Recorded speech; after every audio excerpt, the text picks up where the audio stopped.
I'm singing, I'm in a mock draft, and I'm singing. What's cool? What's going on? I hope you guys are doing amazing. We got mock draft Monday. Oh, and also, we got 3 days until Christmas, which means we're going to be doing the 3 days of Christmas or something. I don't know, the Mockmas. It's going to be back this year for all you good boys and girls. Hey, even if you've been bad, I'm cool with that. My advice, though, if you want to be bad, like, at least, sprinkle some cookie crumbs on, like, your sister or your brother, you know what I'm saying, to make it look a little bit like they did. No, I'm joking. But anyway, yeah, don't be, stealing those presents with an alibi out there. But, no, we got a mock draft today, and we're going to be doing 1 round. And like I said, it's going to get bigger and bigger until we get to Christmas, which is going to be huge. So, let's get right into this 1-rounder and start off with the new #1 overall team. The New York Football Giants now control their own destiny. They can go get the guy they want to get. It's going to be a quarterback. Well, I mean, maybe I shouldn't just say it's going to be a quarterback. I should just say it already is a quarterback. No, I'm going Cam Ward, though, here, the #1 overall pick. Offensive line, also kind of a sneaky need after, especially, I'm telling you, this offensive line, that was a horrible week. But I'm going Cam Ward, taking him at this #1 overall pick for the New York Football Giants, lock in their quarterback of the future. We got some technical difficulties here with the simulator. I think Santa Claus was listening to me earlier, and he wasn't too happy. He's like, oh, what is he talking about here? Stealing presents? I got to throw off your mock draft simulator. Let's try this again. It was just squirrel and squirrel. There it goes. Okay, we're in business here. Let's get back into it. And the New England Patriots at #2. Oh, man. Whoa, this is going to be exciting times for you Patriots fans because now you have competition. I mean, it's just the floodgates are opening. Before, you're just sitting back at #3. You're like, okay, all right, we'll just take Travis Hunter at #3. We'll call it a day, and boom, boom, boom, easy peasy.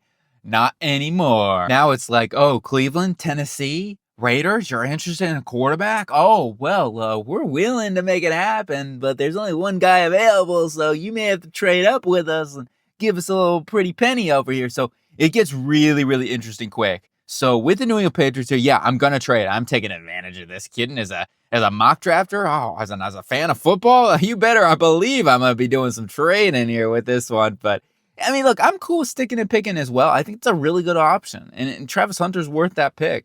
However, again, I think it also is a really good idea to trade down and get probably an extra first rounder next year and whatever else you can get to move down a couple of spots and still get a good football player too. So there's multiple options on the table now for the New England Patriots. I'm actually, you know what? I'm going to stick with Tennessee. I've not traded with Tennessee to move up for a quarterback.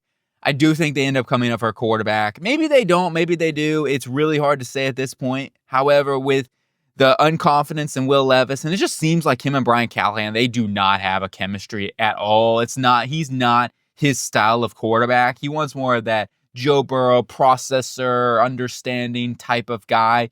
And Shedeur Sanders is that guy. That's Shedeur Sanders to a T. He prides himself on the mental game. And I think that's exactly the philosophy that Brian Callahan wants. So, yes, it's going to cost a little. They do not have a 3rd-round pick.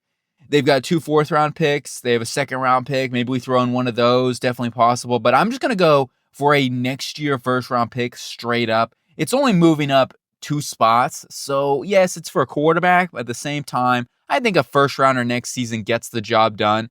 And for the Patriots, you're getting an extra 1st-rounder next year to continue to build out this football team. And at the same time, for Tennessee, they're getting their quarterback that they desperately need right now. So the deal has been strucken, and I'm going to go get Shedeur Sanders, quarterback, Colorado, Buffalo. Let's bring him over here to the Music City, and we can dance all night with that one, staying alive style. And you can tell by the way I talk that I'm super happy for the Jaguars that Travis Hunter's still available on the board for the taking. This is clear cut, right? There's no decision about this. I'm taking him. Travis Hunter at #3 for the Jags, who just lost to the Raiders and probably saying, ha, ha, ha, ha, ha, ha, ha, ha, ha, ha, ha. Travis Hunter, please come back to us. Da, da, da, da, da. Their Christmas is, yeah, I'm sure. But I think they're right back into the sweepstakes, especially if you do see some sort of trade like that. And now you go get that two-way player, going to help them out, be a full-time secondary piece, and then be a money down receiver is kind of the way that I would see him for the Jaguars, which is actually perfect for them. New England, now you do lose out on Travis Hunter by trading down, so that's the one little drawback to doing that, and it's why I talk about, you have to kind of accept that, and maybe they work out a 2-way trade even possibly, who knows, but I am going to still be fine with this because there's still really good football players. And with all that money they have in free agency, now they have another first rounder next year. Plus, they got plenty of draft picks in this draft. What do they got? 2 third rounders. They got 2 third rounders, and they've got their other picks right there. So they got plenty of draft capital. Still do go at it and add a lot of talent to there. So between free agency and the draft, they're going to be adding a lot to this roster. And that's why I say, don't force offense at this whatever pick they end up being at, because you just need good football players. And Mason Graham, Abdul Carter, Aaron McMillan, like getting any one of those guys, Will Johnson would be really, really helpful for this roster. I love Abdul Carter so much, though. I really believe he is going to be a difference maker on the defensive line for whoever gets him. And this Patriots team just have not had a dominant pass rusher going back for many, many years. And I think it makes so much sense to go get that dominant pass rush with him, Keon White on the edges. I think that'd be a formidable duo. Then we go on to the Cleveland Browns here at number 5. And for the Cleveland Browns, well, what do? No quarterback on the board here, and that's okay. I think at this point you probably are now shifting gears towards more of a day 2 selection of the quarterback position. But I think Ashton Jeanty, Mason Graham, Will Johnson, very much in play. And that's actually the way that I'm going to go in this one. I'm going to change it up. I know you see Mason Graham go and over and over and over again. And it makes sense. I love Mason Graham too for this team. You get that young secondary, Michael Hall Jr. and Mason Graham as that 1-2 punch. Would be really fun for the long haul. But I'm going to go a different route. And I'm going to go Will Johnson in this draft. And hear me out on this. They have really, other than Denzel Ward, that secondary's been chips, man. Like, they have been letting explosive plays happen. Yes, they could make some coverage adjustments because they play a lot of one-high coverage shells, and it does allow some of those explosive vertical routes. So that can be a bit of a scheme change that they can do. And it's, Jim Schwartz, he does play a little more aggressive, and I actually respect that about him. Martin Emerson has just had a bad year, and he is a good corner, and maybe he bounces back, but he is going into a contract year as well, so that's something to consider. Also, Greg Newsome going into that 5th-year contract. You do have Cam Mitchell, so maybe he ends up being the starter there at the long haul. I think that's really a possibility, though, that they could address that cornerback room, continue to add to it, at least somewhere in the draft earlier than what we think. If nothing else, a day 2 type selection. But with Will Johnson on the board, I figured this would be something a little bit different, shaking things up a little bit. And I also think it's very realistic. On to the Raiders here at number 6. And for this experimentation, I'm going to say that they go get Sam Darnold in free agency, which now leads me to say, let's just add more playmakers into this offense, right? You got Jacoby Myers, you got Brock Bowers. Brock Bowers basically their number 1 receiver at this point, tight end receiver, whatever you want to call him. Super Bowers, as I like to call him. My view, though, on it is now, let's just, between Aaron McMillan and Ashton Jeanty, let's go get one of those guys. I think they could use either one. I'm going to lean towards Ashton Jeanty here. It is neck and neck, but I am a little, as a prospect, I'm higher on Jeanty. Like, he's a top 3 player. You have to value the receiver position. I understand that, but running backs, man, they're just having maybe more value right now with the way that NFL teams are playing. So Jeanty, with his receiving ability too, I think he's just that full 3-down workhorse. Even if it's just like for the next, 6 years, I'd take that for the next 6-7 years and what he could bring to the table for this team. And again, Sam Darnold, he's been so good. Aaron Jones there, they've got a good running game in Minnesota. Build that here for the Raiders. They need a clear number 1 guy. They don't have really a whole ton. Sincere McCormick, obviously you got Zeus. You got guys like, Alex Madison. So they need more help into that running back room, clearly. On to the Carolina Panthers at number 7. And for the Panthers, I'm going to just take the best available pass rusher on the board. But don't be surprised. Malachi Starks is also a sneaky kind of, option for this team too. I could really see that, especially if they keep winning games and getting more into the teens. That would make a lot of sense for this team, especially with their secondary. They're going to be completely in overhaul mode, I would imagine. Everybody's a free agent. Fuller, Woods, they've got basically the whole 9 yards, and maybe they bring back one of those dudes. So that could be an option. But still, I feel like they're going to need some more secondary help into that room. With that all being said, though, I'm going Mason Graham. He's best available on the board for me right now, and you add another pass rusher on that defensive line, Mason Graham and Derek Brown, when he gets healthy next season, that'd be a really, really good 1-2 combination. Boom, punch. I know, whatever. On to the New York Jets here at number 8. And for the Jets, we were just talking about Malachi Starks and, looking at the board. That's the way I'm going to go here. I'm going to go take Malachi Starks.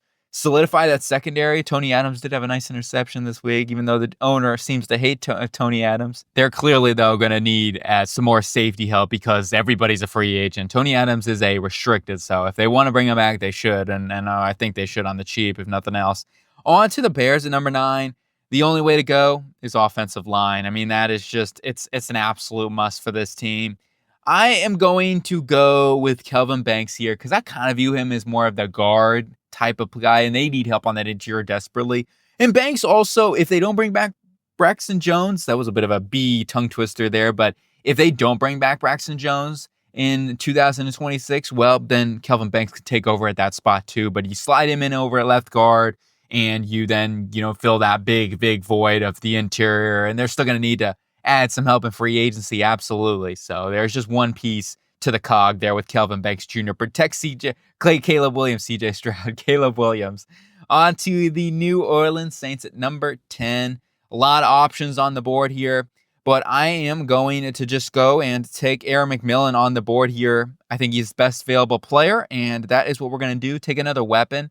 And yeah, you got Chris Olave, Rashid Shaheed. Just getting those guys back is going to be ever important for this football team. Now you add in that third guy into this trio.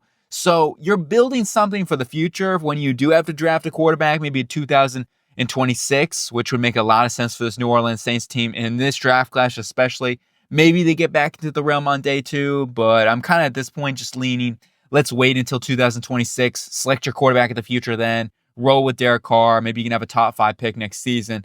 Continue to build out this roster, get firepower, so that way when you do draft a quarterback, maybe in 2026, you're feeling really, really good about evaluating your quarterback and having good weapons there. Then we go on to the 49ers at number 11. 49ers, couple options here. I think edge rushing is a defensive line is going to be a big area that Lynch and Shanahan look to address. It's really always an area that they look to address, but also offensive line. I think those are the two key areas that this team needs to focus in on early in the draft. Now, I'm going to go and take, it's actually tough, I'm not going to lie, Josh Simmons, Will Campbell. I would take Simmons if it weren't for the injury over Campbell, but Campbell's really good too, and I'm telling you, both of these guys really good players. I am going to take Will Campbell here, who could be the day 1 starter at right tackle. McKivitz, remember, has inside-out versatility, so my view on it is you move McKivitz back inside the guard, you put him over at that left guard position. Aaron Banks a free agent. I don't think they're going to end up paying him when it all's said and done. Maybe they do. But I think that that's definitely an option for this team with McKivitz under contract. You move him over at left guard. Will Campbell has right tackle experience going back to the high school days. You put him over at right tackle, and you got yourself something cooking there. And then on to the Dolphins here at number 12. And I think you got to look at interior of the defense line or interior of the offense line. Just like the 49ers, I think defense and offensive line are the two big priorities that this team has to look at. And with this one at number 12, you look at some of the players on the board right now. Very interesting where they would end up going, actually. I probably still would lean towards offensive line being the top priority for this team. I do think 100% top priority. And then defensive interior being priority number 2, maybe even secondary as well. It's kind of a sneaky need. They're getting a little bit older between Fuller and Ramsey. And they could use that third guy. They've had a lot of injuries there. So when those two guys aren't on the football field, it becomes a bit of a problem. Safety also kind of being a need. But you know what? Actually, with that thought in mind, I'm going to go with one of my guys in this class. I'm going to go Benjamin Morrison here. Mainly because, yes, they do have Ramsey and Fuller under contract. Kid or Coho, they can bring him back on the cheap. But I'm almost just saying you could put Fuller in the slot, Morrison and Ramsey on the outside, and especially with the amount of injuries that they've had. And I don't think they can bank on it at this point, getting through that season, getting through next season with those guys completely healthy. So I'm taking Ben Morrison. I love Ben Morrison. And you put him in here as your future outside corner, getting younger in the room. On the Indianapolis Colts at number 13, I'm actually going to make a trade, I think, here. Yes, especially trying to maybe jump the Cardinals and the Bengals for a pass rusher. Let's do Tampa here. Let's go ahead and make this move for the Tampa Bay Buccaneers. I think it makes a lot of sense. And what is it going to cost? Well, let's go ahead and throw a 3rd rounder in there for the Indianapolis Colts. Continue to add a little more draft capital for the Colts. For the Tampa Bay Buccaneers, they have a clear need. It's a pass rusher. And I'm going to go take one on the board. I'm going to go grab James Pierce Jr., the edge rusher from Tennessee. Some much-needed pass rush. His upside, just need to get a little stronger, get a little more play strength, become more of a full-time player. But, man, he's going to be a dominant pass rusher. If nothing else, will McDonald type of pass rusher at the next level. On to the Bengals here. We're another team. The top two needs are pass rush or defensive line and offensive line. And specifically for this Bengals team, they need interior of the offensive line bad. They need 2 new guards. So, do you take guard here, number 14? I don't hate that, really don't. I do think there'll be a lot of really good value on day 2 to find a day 1 starting guard. Plus, they could go in free agency, maybe find some more competition too. So that is certainly in the possibility. I'm going to go take a pass rusher here and just continue to add more juice to the fire for this team. And the pass rusher that I'm going to take here is going to be a guy with upside. I'm going to go Mikael Williams here. I know he's very raw as a pass rusher personally. I think he needs to continue to work on how to use his hands. But you don't find guys that are as athletic and have those long 35-inch arms, guys like Mikael Williams have very often. And yes, I think he is literally Travon Walker 2.0, but even I think he's a little bit better of a mover than Travon Walker is. So it's really interesting, man. It is a tough one, but Walker's been phenomenal. It may take a couple of years, but you still have Hendrickson under contract for another season. So you're kind of grooming Mikael Williams, adding more juice in there with Myles Murphy. Hopefully at some point can come along as well.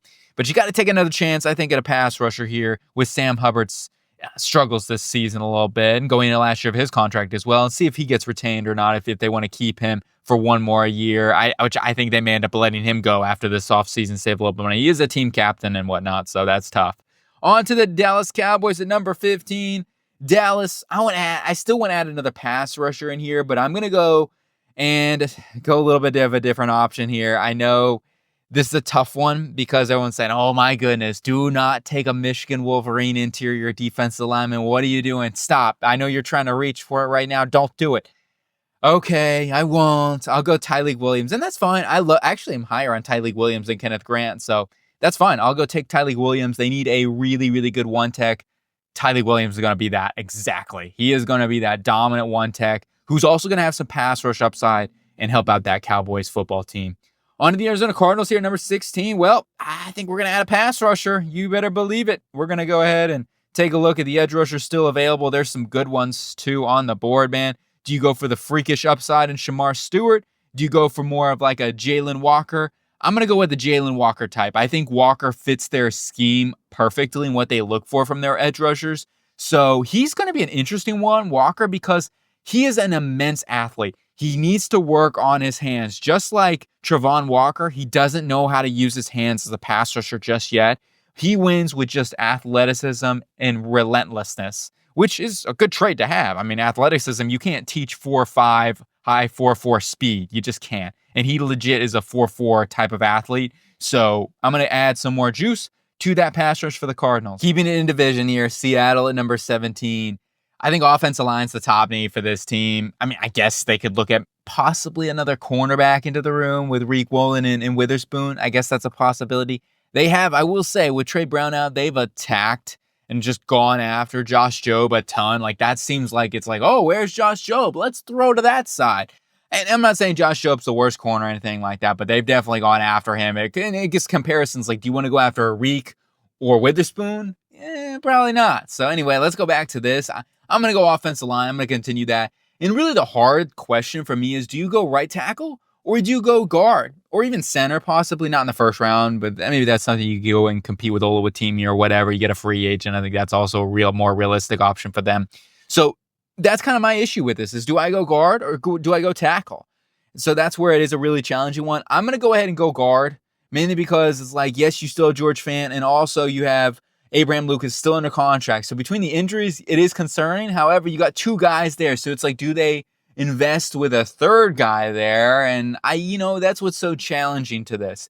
So I'm going to go ahead and take Wyatt Millam, offensive line, West Virginia. He is a really, really good football player. And I'm glad he's starting to get some hype, man, because he has been so dominant at West Virginia. And sometimes you just don't get the hype. But man, you look at what Zach Frazier has done. I'm glad, because now it's going to hype up guys like Wyatt Millam, because he's had a phenomenal season. And he's gotten better and better and better throughout his career. He's got impressive hand strength, and he is just a road grader in the run game and a really good pass protector. Put him on the inside, limit some of those foot speed issues in the inside. I think he's going to be a beast. And also arm length issues. But on to the Indianapolis Colts at number 18. We're going to add a dynamic pass catching tight end. Tyler Warren, I think, fits the bill perfectly in Shane Steichen's offense. He can block And he can also be a mean mugging, weapon in the receiving game that they currently just don't have consistency-wise at the tight end position. So you're getting yourself a top-tier tight end for a team that uses tight ends a ton, uses two tight end sets quite a bit. That's a tongue twister right there. Woo! Say that 10 times fast. Two tight ends.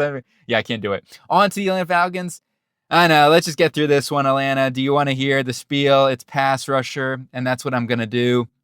I'm going to go ahead, and I will say this guy, you're more shooting for the upside here with Shamar Stewart. He is a freakish athlete. I mean, legit, he might be a better all-around athlete than Travon Walker or guys like we just drafted Mikael Williams. Like, he is unbelievable of an athlete. Burst and explosion is incredible. Now, I do worry a little bit about his twitch. That's the only thing. So he's more of a Travon Walker athlete, but man, if you can hone some of that potential, tell him how to use his hands, and he's going to be a 10-plus sack guy in the NFL for a very long time, and he could have a Hall of Fame level career if he knows how to use his hands, because he's just such an elite athlete at the position. Oh my gosh. Number 20 for the Bolts. I'm going to go ahead. There's so many options actually here for the Bolts, but I do think the priority needs to be on the offense side of the ball, especially with as good of coaching as they have on the defense.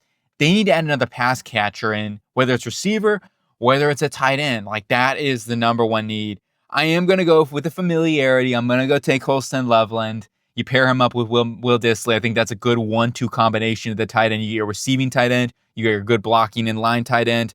So the combination, the marriage between those two guys makes a lot of sense. You got another weapon in here for Justin Herbert at the tight end position. On the Houston Texans at number 21, I think the Houston Texans, you're looking at interior defensive line probably being one of the biggest glaring holes for this team in terms of after free agency, before signings and all that stuff. What is the biggest void? That one. Guard, interior of the offensive line. That's another one. Maybe even another weapon too. And I think that's kind of a sneaky possibility for this team. I don't know if it's a round one type of thing, but unfortunately with Tank Dell, man, it's so unfortunate, man. He's so good.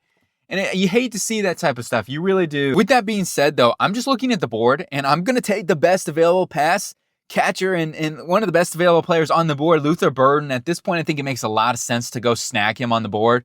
And it is a bit of a change-up, right? I go interior in the defensive line every single time, it seems like, because, it's a big need. But, when that happens, a lot of times teams go out, they go invest in a free agency, et cetera, fill some of those voids. You can make a trade, too. Maybe you give a late-round pick for a veteran out there. Those are options as well. And Luther Burden, I'm just taking him at this point in the draft because, adding another top-tier receiver with Nico Collins and hopefully it's like Tank Dell getting him healthy will be huge. On to the Denver Broncos here at number 22. I am going to, let's go offensive line here, actually. I think he's the best available player. Josh Simmons is who I'm talking about here. And you get your left tackle of the future because Garrett Bowles free agent. So maybe they don't re-sign him. Maybe he gets money over in New England, which I think is a real possibility. He's going to get a blank check. He'll be like, oh, here you go. Come over here to New England. So why not invest in the trenches? Make sure you're keeping Bo Nix upright. And even if they bring back Garrett Bowles, well, the right tackle position and Mike McGlinchey, he's getting older too now. So I think that could be in the option for them as well. On to the 23, I think offensive tackles really in the cards here now. I'm a huge fan of Josh Connolly. I really do like him. But I am going to go a little bit different here for the Rams. I am going to take, with Siobhan Revel still on the board, I'm going to go ahead and take him. A lot of good cornerbacks at this back end of the first round. I think I got so much value for this Rams team. You go get yourself that number one corner that they've been looking for, and you just kind of finish this secondary or finish this defense. You got a mean mugging defensive line. Let's go get that piece in the secondary that can elevate them even more and make them a top 10 defense, top 5 defense. I think that's Siobhan Revel. On to number 24, and the Washington Commanders. So many different areas this team could go. I mean, no joke. They could go offensive tackle. They could go receiver. They could go edge rush. They could go corner. You know what I'm saying? Like, it could even go linebacker could be a sneaky need for this team, depending on if Bobby Wagner comes back and, whatever. Like, there's just a lot of options that they could go after. I am going to go ahead and take the best available pass catcher here, and I'm going to take Emeka Egbuka. I have a full first-round grade on him. I think he is just a very good talent. And it's like, when Scary Terry, it's like you look at behind Scary Terry, yes, you got some guys. Jamison Crowder's been playing okay. You got Domi Brown. You got, unfortunately, Noah Brown got injured. It's just like, you know what I mean? Other than Terry McLaurin, you need some more help there. And I think Emeka Egbuka would be a great selection. Go get another Ohio State cat in here. On to number 25, Pittsburgh Steelers. They actually could have used Emeka Egbuka too. They could use another pass catcher in their offense, like really bad. I'm not going to take another pass catcher here. Just don't really have anybody else. I mean, Evan Stewart, somebody I like a ton and I think could rise up in the combine. I think that actually would be a fun pick too for this Pittsburgh Steelers team. But I'm going to continue to invest and do what they do and go defensive line, especially with so many good defensive linemen on the board. I mean, you got Kenneth Grant, you got Derek Harmon, you've got Deone Walker, and multiple guys, multiple cats still available on the defensive line, available at the taking. So we're going to go ahead and add Kenneth Grant. At this point too, Cam Hayward getting, 36, 37. He did get an extension, but I think that they could really look at a long-term Larry Ogunjobi guy as well. And I think Grant would be a perfect addition into that defensive line to go along with Keanu Benton and Cam Hayward. On to number 26 in the Baltimore Ravens. I'm going to go ahead and take offensive line. And they have been shifting from more of a power, hunger, offensive line to more guys with some speed and more athleticism. And I'm going to go Josh Connolly Jr., my guy in this class. I love Connolly. I think he is an unbelievable pass protector, and he's also really improved in the run game this year. This guy on the move is dangerous as a blocker, with a ton of good intentions to wally him up, dude. They're in the open space. Anyway, onto the pack attack here at number 27. I'm going to go ahead and take a cornerback. I think this is a really interesting pick for Gutekunst, who I think could go defensive line. It wouldn't shock me if he takes another edge rusher. But I am going to take one of these corners here. I'm going to go with someone with a little bit of size, Trey Amos. But Jahdae Barron, I think, has had a phenomenal season. I don't think he has had a phenomenal season. And I fully expect Barron to go in the first round too. But Amos, man, I really do like Amos. And the more I watch him, the more I like him. I did do a scouting report on him. And he's just somebody that has that ability to go one-on-one on the outside and press man and be really, really sticky and not be overly grabby either, which was really impressive watching Trey Amos. And then on to the Eagles here at number 28. And, it's like I go either edge rusher, I go offensive tackle. Those are the two areas I think they end up going in the draft. But I'm going to do the most un-Howie Roseman-like thing today. I'm changing it up, baby. Let's freaking go. Let's see. Let's find a guy. There is a guy that I'm really interested to go after. Let's see if we can find him here. Here he is. Let's see if you can guess who it is out of these guys. So take any guesses. I'll give you a 5-second shot clock. If you can guess who it's going to be. If you guess Jihaad Campbell, you're right. Boom. That's what I'm doing here. Jihaad Campbell. What if they don't bring back Zach Bond? Okay, I'm just saying what if, because Zach Bond's been unbelievable. He's going to earn a contract. Maybe they don't pay him. Okay, that's definitely a possibility at this point because that guy's going to get a big contract this offseason. He has been phenomenal. So we're going to replace him with Jihaad Campbell. So now you have Jihaad Campbell, you have Nakobe Dean. We'll see if Jeremiah Trotter comes in there at some point, but that's your group of 3 linebackers. Jihaad Campbell has the elite traits. I like him. He is my number 1 linebacker, clear cut. I would take him over Jalen Walker even, especially at the linebacker. If you're just drafting strictly a linebacker, I'm taking Jihaad Campbell over Jalen Walker. I think Walker's, more of a blitzing, but I think Campbell can do that too. I actually like Campbell just more as a prospect than Walker. I'm going to go bold on that and stick my claim and put my foot in the ground. And I really like Campbell a ton. I really do. He's an elite athlete as well, just like Jalen Walker, but man, he can cover. On to number 29, the Buffalo Bills. What do you do for Buffalo?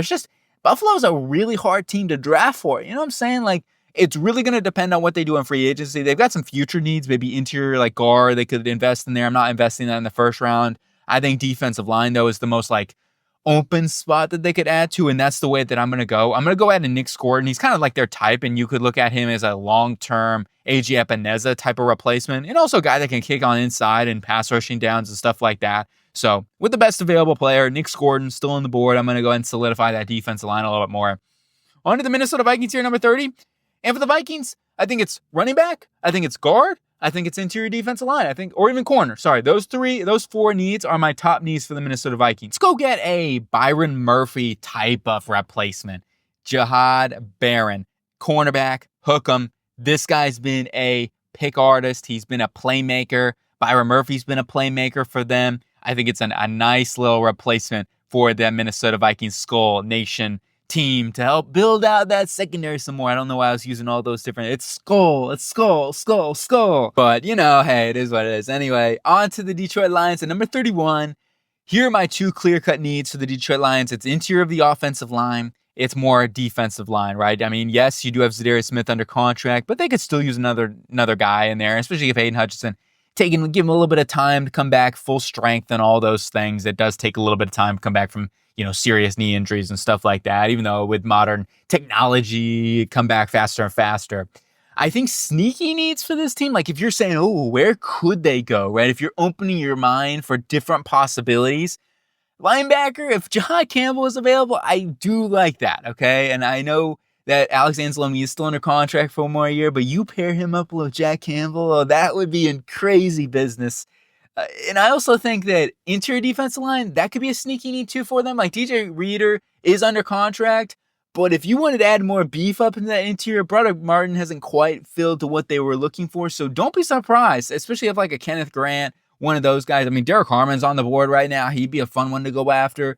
So that is another area that they could go after. But I do think interior offensive line is kind of like the top need for this team, at least at the moment, before free agency. Graham Glasgow's getting a little bit older. He is under contract. Zeitler is a free agent. We'll see if he comes back. So that's really my view on it here for the Detroit Lions. Maybe a wide receiver is a sneaky option too for them, depending if somebody falls to them as well. But I'm going to go ahead and lock in Ariante Ursery. I like Ursery. I think he'd be a phenomenal pick for them because he'll also be a swing tackle. You put him over at guard, though, and he's going to kick people's beep all day long. Okay, I got to beat myself out here. You know what I'm saying? But yeah, Ariante Ursery, he is a tremendous mover in the run game, like immense power to just drive dudes one-on-one. And I think he's going to be a perfect fit for what Detroit wants to do. And then we go on to the last pick of the draft, the Kansas City Chiefs. Well, what do you do for the Kansas City Chiefs, man? It is such a tricky one because, like, the tackle position, it's the number one need. I think they end up going in free agency, but what if they don't, right? I mean, and that's the thing. Like, you look at the tackle position here. I just took Ariante Ursery, and the only tackle that I would say that I feel, really good as a true tackle on the board would be either Marcus Bowe or Cameron Williams. And maybe you try Marcus Bowe over left tackle. I don't know. That's an interesting one, man. I don't think he has any experience over left tackle. Neither, I don't know if Cameron Williams does. Now, I feel better about Cameron Williams. Like, he could move over to that left tackle. Could kind of be like a maybe J.C. Latham-ish. He's nowhere near as polished as J.C. Latham. I think Amari Sims is a lot better of a comp for him. But Cameron Williams, that's the way that I'm going to go here just because it's such a big need. And maybe you even tried. I know they were flirting with moving Jawan Taylor over left tackle. They haven't done that.